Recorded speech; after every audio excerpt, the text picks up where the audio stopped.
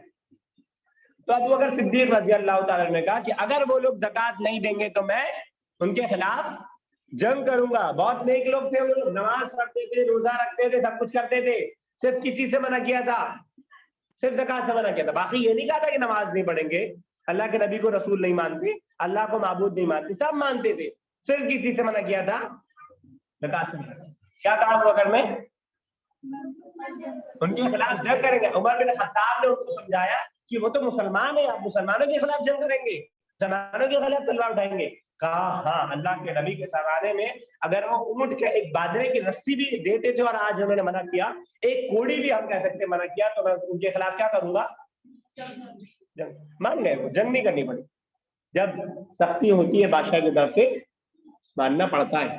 بادشاہ کے پاس کیا ہے، فوج ہے، پوری کیا ہے، فوج ہے۔ کتنے مسلمانوں کا جیل کے اندر بند کر رکھا ہے، کچھ نہیں کر سکتے، گورنمنٹ ان کی ہے، پولیس ان کے ہاتھ میں، ساری چیزیں ان کے ہاتھ میں۔ یہاں تو حق کے لیے لڑائی، یہ تو باطل کے لیے اپنے کام کرتا ہے۔